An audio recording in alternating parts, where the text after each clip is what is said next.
topics and opinions expressed in the following show are solely those of the hosts and their guests and not those of W4CY Radio, its employees, or affiliates. We make no recommendations or endorsements for radio show programs, services, or products mentioned on air or on our web. No liability, explicit or implied, shall be extended to W4CY Radio or its employees or affiliates. Any questions or comments should be directed to those show hosts. Thank you for choosing W4CY Radio.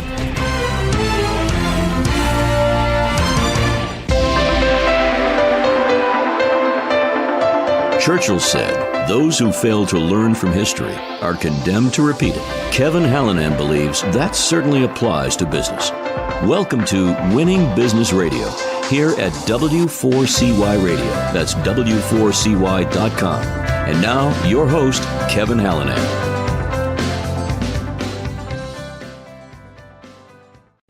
Thanks, everybody, for joining in today. I am Kevin Hallinan, and welcome back to Winning Business TV and Radio on W4CY.com.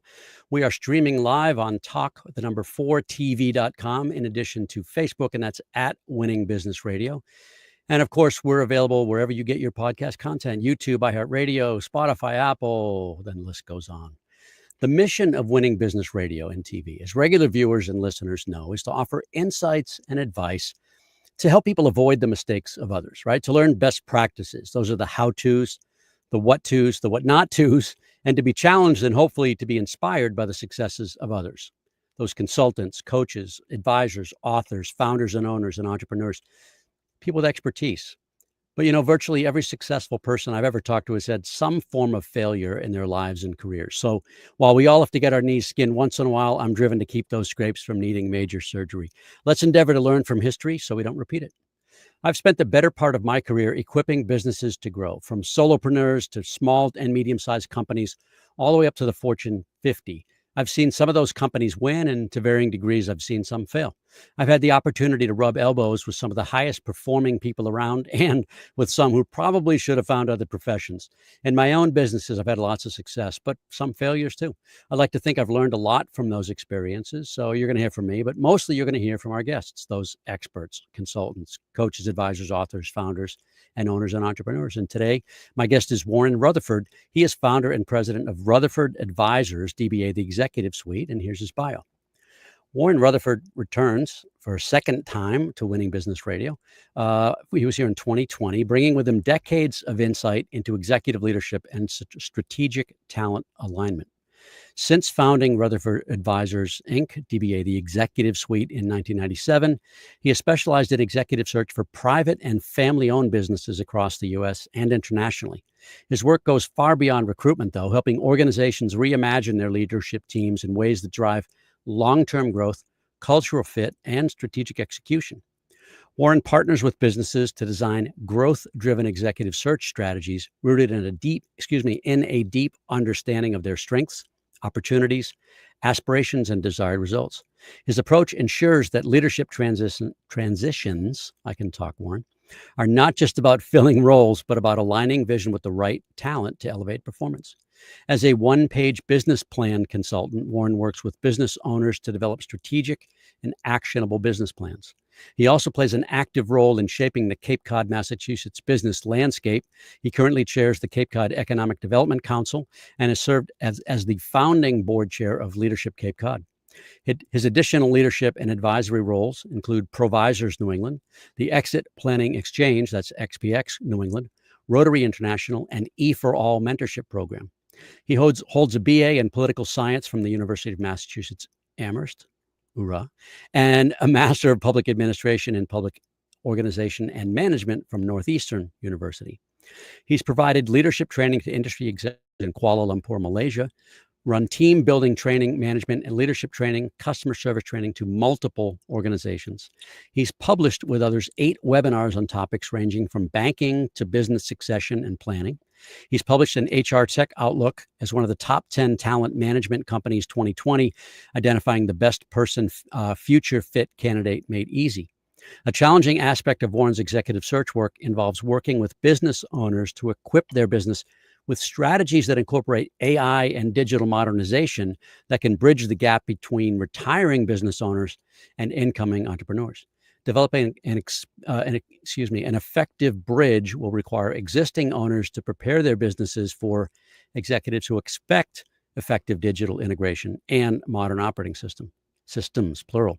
Warren lives on Cape Cod with his wife, Carol. They have 2 adult kids, Kevin and Carrie. Warren, good to have you here. Welcome to Winning Business Radio and TV. Kevin, thank you very much, and thanks for that overview. Based on what you've said, I guess I'll answer some questions from you, and it was pretty thorough. Thank you.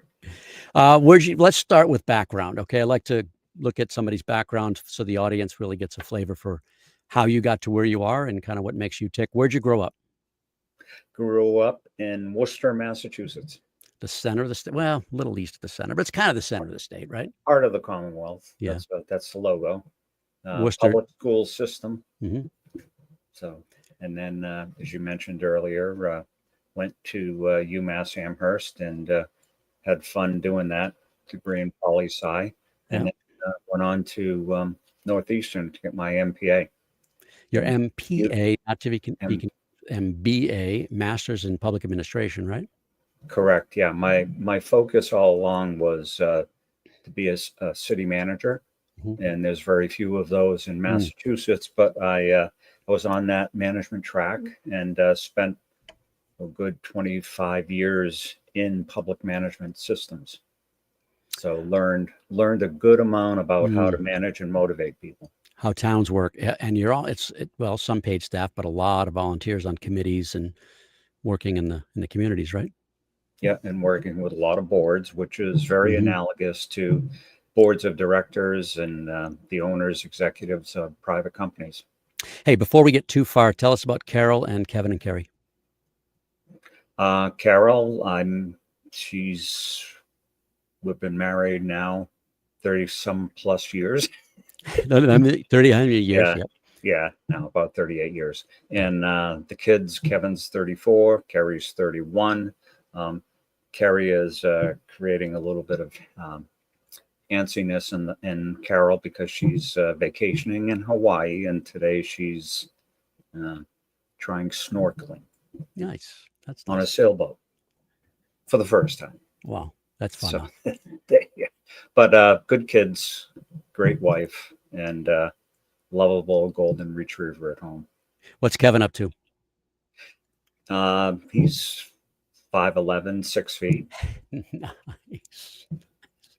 I've actually met Kevin. Yeah, he's a good guy. He's in between public management situations, but he decided years ago that he wanted to be a city manager. And I always ascribe it to him sitting across my desk when he was little, eating peanut butter and jelly sandwiches while I was running the town. That's pretty cool. What were your early interests, and how did you get, I know that's not your career now, but you spent quite a bit of time there. How did you get interested in public management? So my first real job was when I was 7, delivered the morning Worcester Telegram. And I had 50 some odd customers. So, you get up at 4 o'clock, you get the paper, you start delivering them. And in between homes, I got to read the front page and more. And it always, every other day, there was an article headline about city manager Francis McGraw. So I got initiated into public management by just reading the paper every day. And you got your degree, graduated UMass 78. You were very interested in political science, and so that makes sense. Let's see. You started working for a company called McKinnon Training Center. Tell us about McKinnon. Correct. So McKinnon Training Center, for those who may remember, back in the late 1970s, the federal government put together a program called CETA, Comprehensive Employment Training Act. And as part of that, when I was with the McKinnon Center, we were responsible for 13 communities in South Central Mass, headquartered in Southbridge.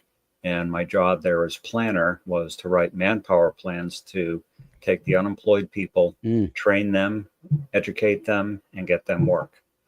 So we did that. I did that for 6 years, worked with 50 other folks.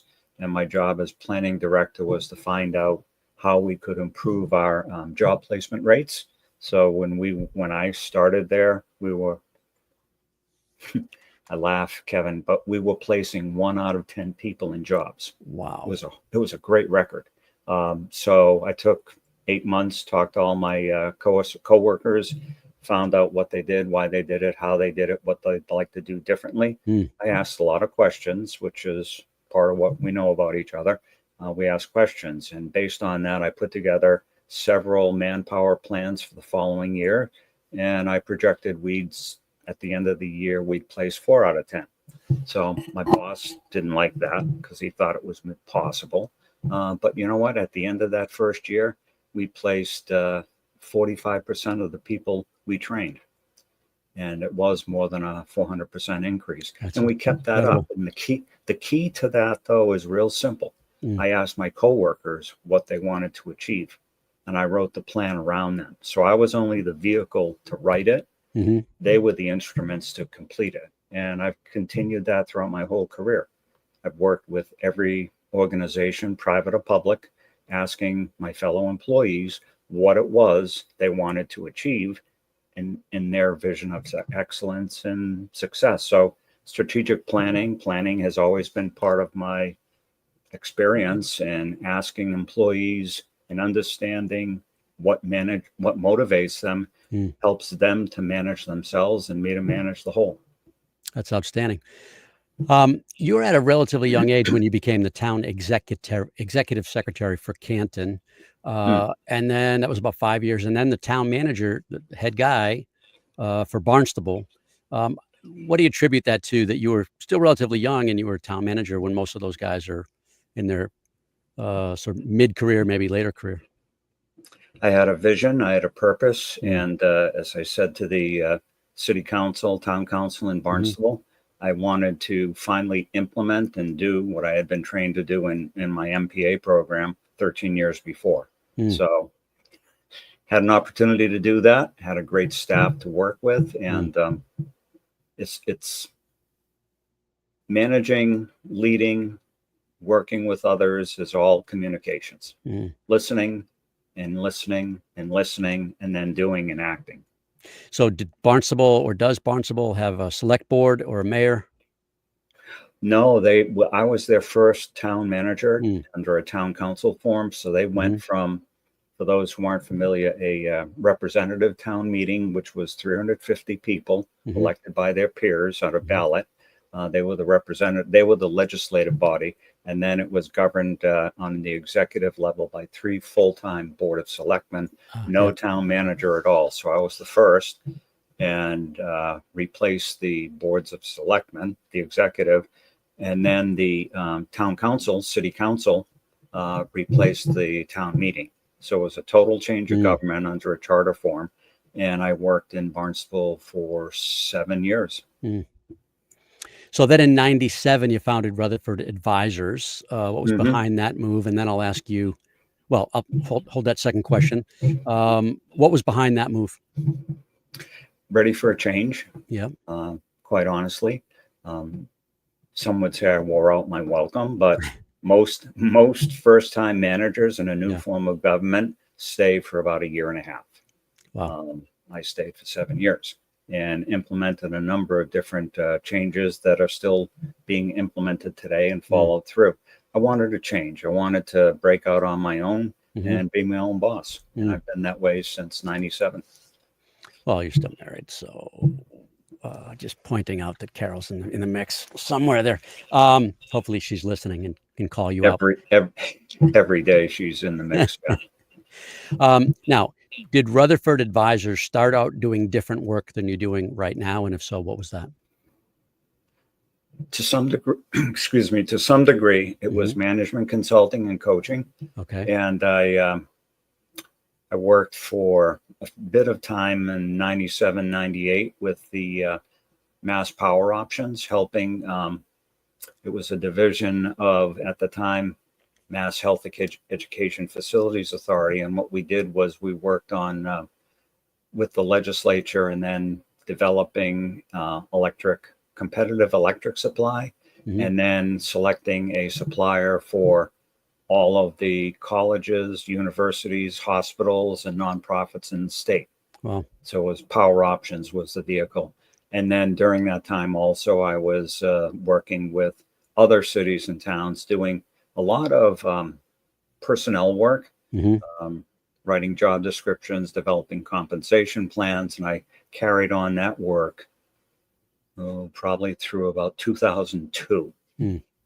And then the market shifted and I went away from municipal work and totally into private and nonprofit. All right, that's a good place to segue. It's time for our first break. We're going to Mhm. take a commercial. We'll be back in about 1 minute with Warren Rutherford. You're listening to Winning Business Radio with Kevin Hallinan on W4CY Radio. That's W4CY.com. Don't go away. More helpful information is coming right up, right here on Winning Business Radio. Have you ever dreamt of being on the radio? Well, now is your chance. Be a radio show guest on the #1 ranked internet radio station and promote you and your business for free. Yes, you heard it, free. Business advertising right here on W4CY.com. Call 561-506-4031 now to get booked on one of our shows. That's 561-506-4031. Get your free advertising now. And now back to Winning Business Radio with Kevin Hallinan, presenting exciting topics and expert guests with one goal in mind, to help you succeed in business. Here once again is Kevin Hallinan.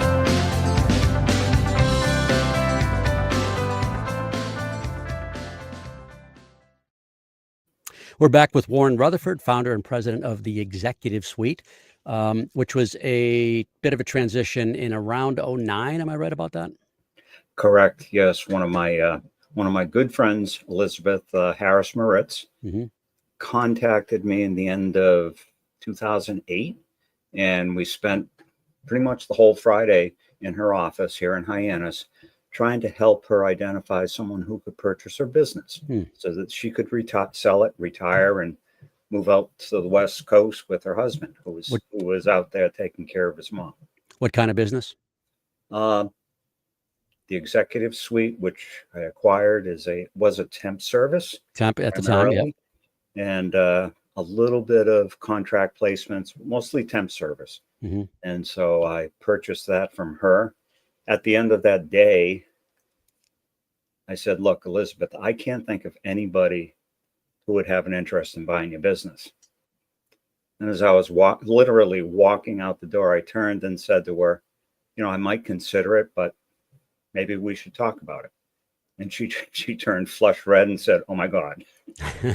So, good friend, tried to help her out. Yeah. And hey, I purchased the business April of 2009. Mm-hmm. And the interesting part of it was, as you remember, the recession was going in full tilt the rest of the country. Right. But on Cape Cod, it hadn't hit yet. So we were billing out on a weekly basis for temp employees, probably about 4,000 hours a week. Wow. The interesting thing was the following week, we were paying 4,000 hours a week. So the margins were fairly small, but it was a great start to the business. And then the recession hit us at the end of 2009, 2010. Mm-hmm. And those 4,000 hours went down to about 100 hours. Mm-hmm. Employers couldn't afford to pay them. And the temp employees wanted full-time work. So there wasn't a match. Yeah. So I just shifted to executive search and contract search. And I've been doing that since 2010. So do you remember the first executive search you did? I remember one of them. Yeah. I placed so you may remember, your listeners may remember the Provincetown. There's a Pilgrim Monument. Oh, yeah. Obelisk. Sure. Mm-hmm. Actually, the cornerstone was laid by Teddy Roosevelt. And they needed an executive director. They had fired the former executive director. So the chairperson called me up. We did the search, put a guy in there and he stayed there for about 5-7 years. That was the first one, and one of many. That's a nonprofit. That's a nonprofit. And are they affiliated more with the town, the state? It's not federal, right? It's It's neither. It's Neither independent.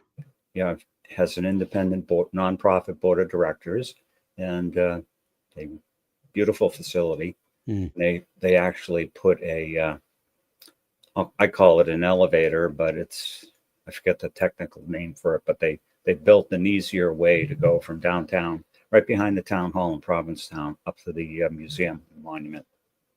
It's a great facility. All right. So tell us the work that you do as the executive suite today. The work I do now is pretty cool. It gives me an opportunity to do executive search. So I'm working with private business owners and their leadership teams. And what I do is two things. I don't call myself an executive recruiter. So I do executive search and growth planning with business owners and their teams. So that's the difference. If I was a recruiter, okay, I could do that with my eyes closed. But doing growth planning, strategic planning, as I talked about earlier, is a passion and a need for all businesses. I've yet to find business owners, except the larger businesses, that have business plans. So I do growth planning with them, help them reshape their leadership teams so the owners can move from, I use this car analogy. I love this phrase. Go ahead. So they can move from the driver's seat to riding shotgun. So I'm not asking the owners to leave the company. Right. I'm encouraging them to structure their transition by staying with the company in shotgun, giving advice to the executive team, whether it's a CEO or other C-level members, and letting them know when the car is going to go, maybe hit a curb, hit a pothole, and needs a course correction. So they're not running the company actively, but they're exploring their transition succession options. So that's a key distinction. They're still exploring. They may end up selling. They may keep it, for another generation, maybe. But they've got the leadership team in place. So to your point, they're not in the driver's seat. They can start to enjoy some time off, some time away. They're not actively running the business, although they're still a part of it, and they're getting income stream. Correct. Yeah. And they're investigating what I like to say, Kevin, that there's at least 10 different ways you can get out of your business. One being dissolving it, which is not desirable, but then there's 9 other ones that they can explore, and you give them that runway to explore that and invite in other consultants and coaches and attorneys and advisors to help them do that. But they're not pressed with, oh my gosh, now I have to approve these payables. I have to change the way operations is running. The IT system's all messed up. No, that's handled by the hired guns, and the owners are focused on their transition. And so you're building a growth plan. Talk about how you envision and build a growth plan around that company that is tied into the new team or the new executive. So it's a not so simple formula, but part of the process is, you mentioned it earlier in the outset, a SOAR, looking at the company's strengths, its opportunities, its aspirations. Where would it like to go? And then results focus. How does it want to get there? So I work with ownership, the executive team, to develop that SOAR analysis. And then based on that, identify strengths within the company, and also, opportunities that need improvement. So it could be poor operations. It could be poor financials. The organizational structure may need addressing. And what I'll do is I'll work with others in the consulting network I have to bring them in and do a high-level analysis of all parts of the company and prepare that into the growth plan for presentation to ownership and the executive team. And then what we do is we apply that plan to recruitment of key members of the team that have KPIs, performance standards in place for those members to achieve. So, today it's 2025. The planned exit may be 2030.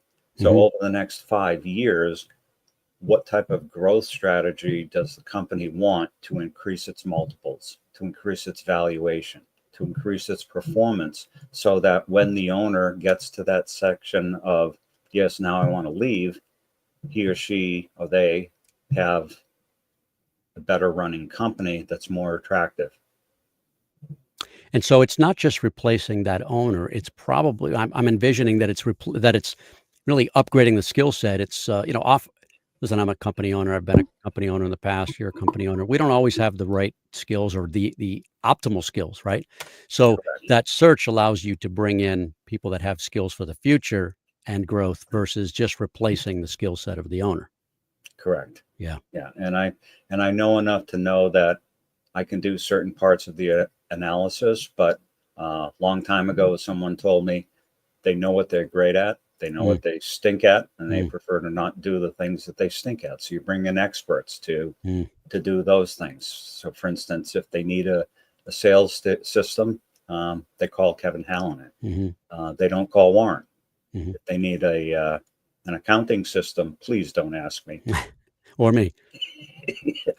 And you use a number of assessments along the way too. Talk about some of the assessments you use. Intermetrics. I know DISC. I don't know what axiology is. If that's an assessment. So Intermetrics is the company.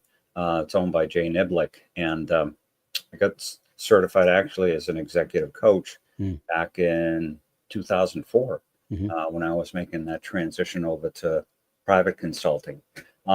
So some of the assessments, psychometric assessments we use, DISC, which is what you're familiar with, right? Looking at behavioral personality preferences and profiles. In addition, we look at values index, which measures 7 motivators, what I call the key things that get you up and out of the bed in the morning and maintain your vision and focus through the day and the week and the year. The last piece is the attributes index, and the simple way to describe that, Kevin, is it helps identify an individual's decision making and thinking skill sets very precisely, very accurately. And that was created, decades ago by a gentleman by the name of Robert Hartman, and it's had a number of different iterations over the years by different researchers. The one that Intermetrics used, I've been using that now for 21 years. And I'm comfortable looking at that, looking at candidates, looking at clients, and trying to identify that person future fit.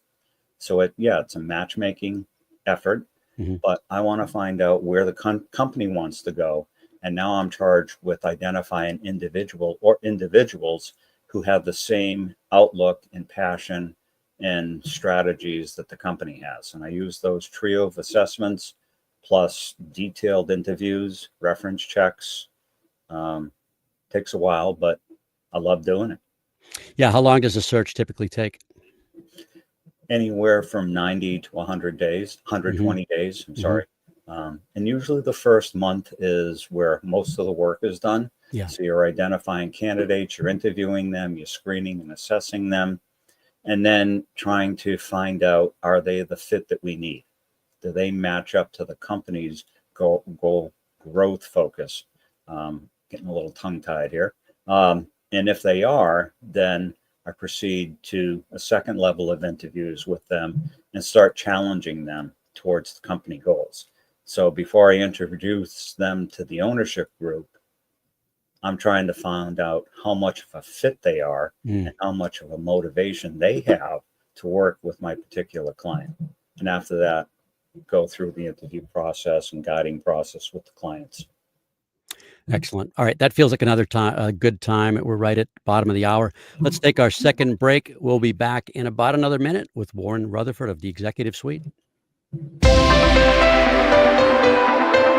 You're listening to Winning Business Radio with Kevin Hallinan on W4CY Radio. That's W4CY.com. Don't go away. More helpful information is coming right up, right here on Winning Business Radio. The YP.com website is your local search engine.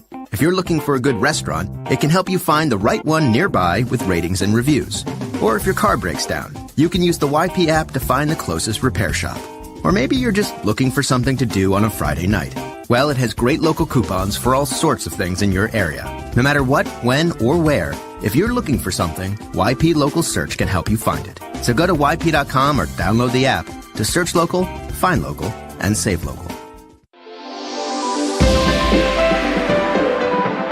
And now back to Winning Business Radio with Kevin Hallinan, presenting exciting topics and expert guests with one goal in mind, to help you succeed in business. Here once again is Kevin Hallinan.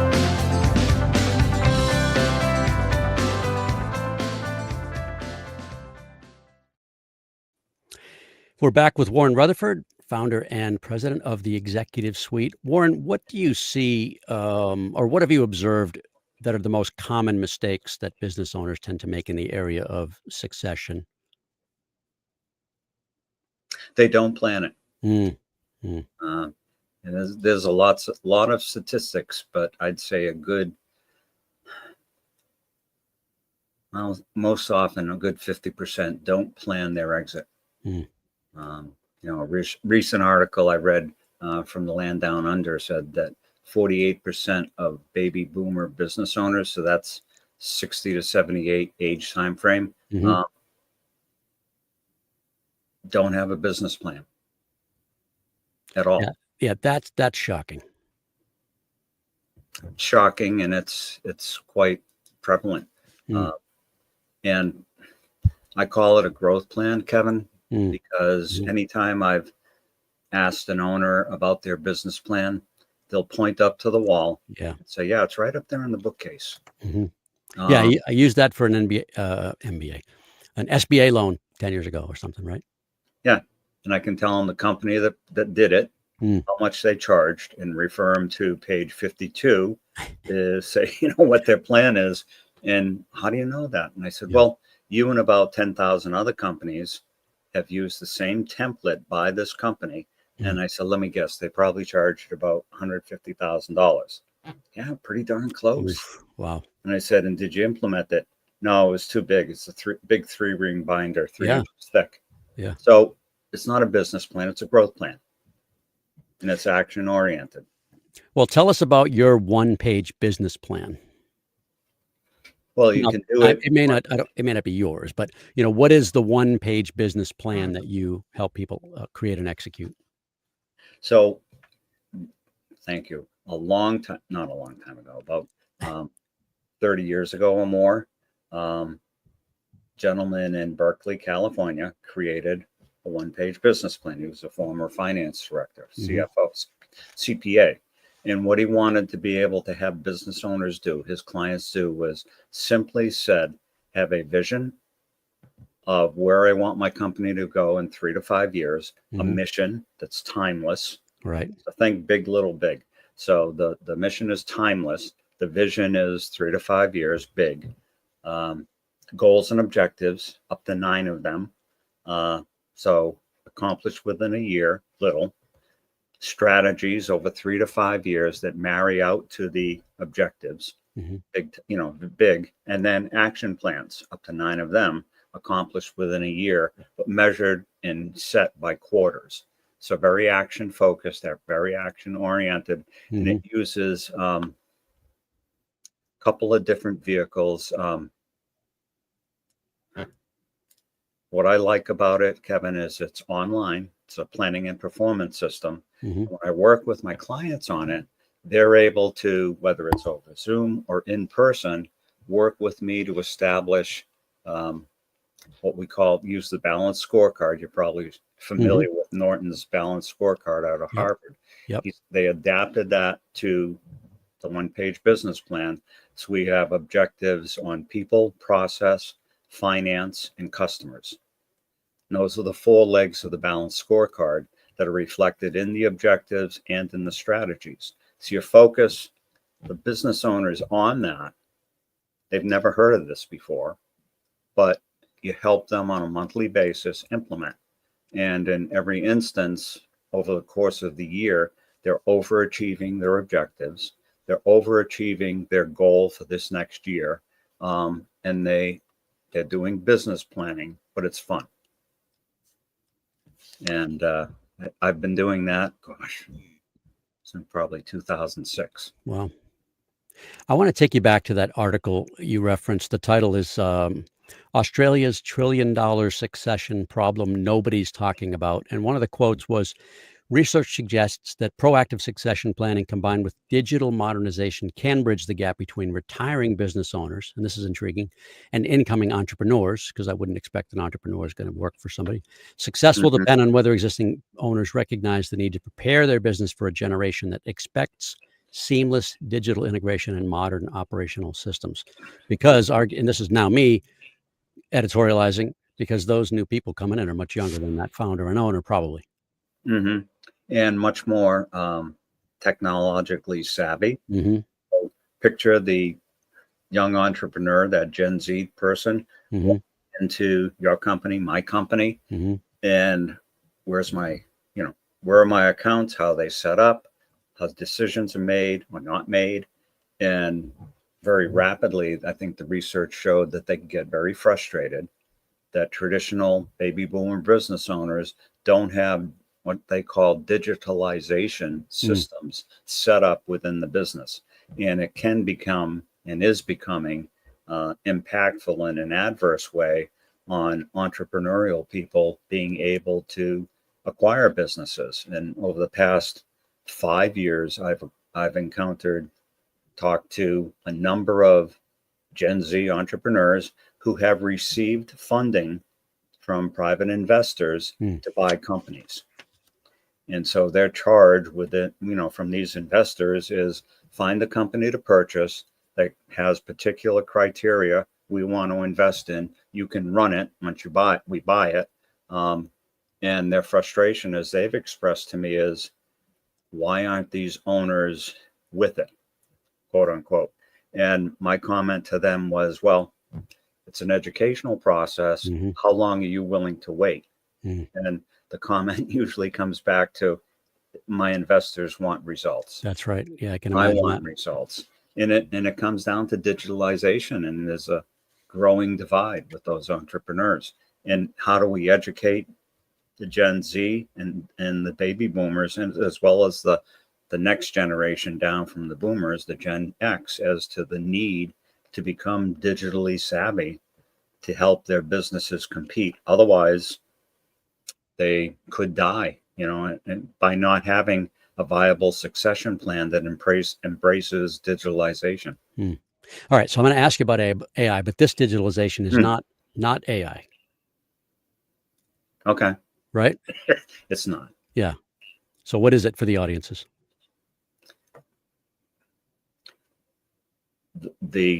Okay. So clarify the question. Yeah. So it's not AI. We're going to ask about that.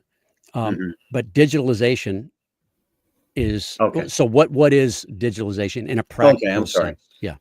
In a practical sense, it's using open source material, using the internet, using the cloud-based software, making more dynamic decisions, interactive, whether it's hybrid, remote, in person, but using digital tools, including in this instance, including AI tools, which are increasingly impacting business decisions. The digitalization, you and I, to a small degree, I think, are using it. We're using this platform here for the TV program, Zoom, Teams, but beyond that, how are we sending our messages to our customers? Some people would say to me, oh, Facebook, that's old fashioned. And then they'll rattle off a number of different marketing platforms, some of which I know the name of. I know about TikTok. I know about Instagram. Yep. Do I use it in my marketing? No, it's beyond me. My son and my daughter look at me and go, you are old fashioned. Thank you for the compliment. But it's, how much bandwidth do we have as boomers to be able to embrace that as business owners? Do we have the talent on board in our businesses to utilize those tools to make more effective decisions, to access markets that need to be accessed to get our products and services? And unless we have staff on board that are Gen Z or millennials, it's going to be a challenge. Well, even business intelligence. I mean, companies have so much information they've collected over the years, but it's all on paper. It's not digitized, and therefore they can't crunch it and make more strategic decisions about what, to your point, what markets they might go in, what additional services or products they can offer, et cetera. Yeah, as a good example, I just hired an operations director for a company here, and it was the owner and 49 other people. Very flat organization. Hired an ops manager, ops director, and 2 weeks ago, last week and week before last, I got a net promoter score survey. Now, I don't use the company's services, but they sent out the first time a net promoter score. How would you rate the company's services? That was 2 weeks ago. Last week, it was a more detailed survey. Detailed, it took me 30 seconds to complete. Again, just reaching out and getting feedback from their customers, had never done it before. All right, now let's talk about AI, because I know you're starting to you're starting to advise clients around AI. Tell us what that looks like. I'm hoping they know more than I do. Yeah, that's for sure. That's for sure. Let me say this. I'll add this too. AI is not really the best tool for executive search, but it is a tool. Yeah, and it's a growing tool. What I'm finding, not so much with the owners, like myself perhaps, but many of their key staff, on a operations basis, artificial intelligence, machine learning in manufacturing industries has been in use for over a dozen years. Yeah, many people don't realize it, but if they walk into let's just say Amazon's facility, they've cut down their use of employees, and the use of robotics is very, very sharp. That I've seen films, I've seen activities within distribution facilities, like an Amazon warehouse, where there's a large computer bank, but it's managing the activities of all these robots to pick and pack everything. Everything. And it's very efficient and very pervasive. That's just one example. And then if you look at the use of robotics in developing products, it's also very pervasive. So the research that's been going on in artificial intelligence, just in manufacturing, distribution, transportation, we've heard about driverless trucks and along big Texas highways, I think it works well. Utah. But that's here. And it's just going to continue the experimentation and use of it. So we need to, I don't want to say we need to get used to it, but we need to embrace how we can, with our knowledge of business, help move the change and move those chains forward a little bit. What AI, I don't want to say it's lacking, but what it needs is business owner, business leader, business executive inputs to make it more effective and make it more efficient. So, one of the standards within AI is being able to give your knowledge to it, and then it's shared across their platforms, depending on which ones you're using. And it just increases its knowledge instantaneously. So it's huge. There's the next wave, I guess, is artificial general intelligence. And, some people get scared by its capacities. I look at it and say, I need to learn more about what it's able to do and see how it can improve my search process. Someone said to me, well, do you use software to scan resumes? And I said, no. That's what I was referencing, by the way, a moment ago. Okay. Most of the companies that I get candidates come to me and they'll say, here's my resume. I hope you don't scan it. And what I've said to clients and what I've said to candidates is, I still open the resumes, I still review them, I still call you back and email you. I said, but for more often than not, companies use scanning software, much like Google or, any of the platforms out there, and they'll look at long tail keywords in your resume. So if someone's applying for a job at Winning Business TV, it's going to be looking for an executive producer, and it's going to lay out in that advertisement exactly what they want.